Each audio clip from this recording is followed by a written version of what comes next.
অনেক দিন পর লং ভিডিও করা হয়েছে। সাধারণত লং ভিডিও করা এখন আর হয় না, সময় পাওয়া যায় না।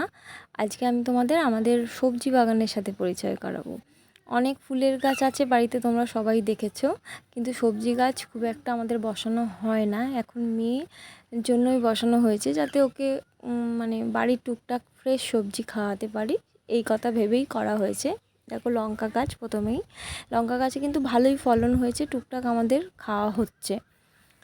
এরপরে শশা গাছ আছে, পেঁপে গাছ আছে। পেঁপে গাছ বড় ছিল কিন্তু ঝড়ে পড়ে যাওয়ার জন্য এরকম পেঁপের চারা আবার নতুন করে দেওয়া হয়েছে।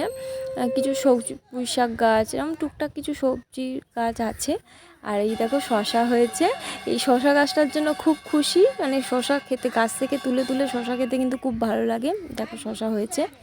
শশা গাছ কিন্তু অনেক বসানো হয়েছিল, যাতে মানে আমাদের ভালোই শশা হয়, কিন্তু বাড়িতে একটু কাজ হওয়ার জন্য শশা গাছগুলো নষ্ট হয়ে গেছে। আর এই দেখো ভেন্ডি গাছ, ভেন্ডি গাছটাতেও ভেন্ডি হচ্ছে, মানে আমার মেয়ের খাওয়ার মতো ভেন্ডি আপাতত শুরু হয়েছে, এখনও আমরা খাইনি, আমাদের খাওয়ার মতো হয়নি।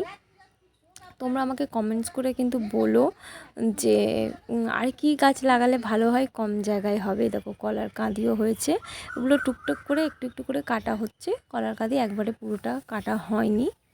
আর এই হচ্ছে লেবু গাছ। লেবু গাছটা দেখো, এই লেবুর স্বাদটা কিন্তু খুব ভালো। এক একটা লেবু একটু খুব বেশি টক, একটু অন্যরকম খেতে হয়, কিন্তু এর স্বাদটা খুব ভালো।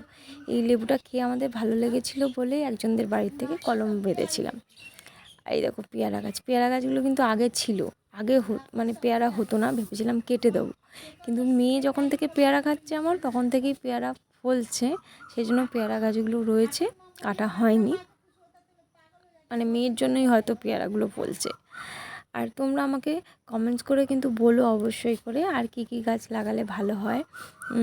সবজি গাছ সম্বন্ধে কিন্তু আমাদের খুব একটা আইডিয়া নেই। ওকে, টাটা।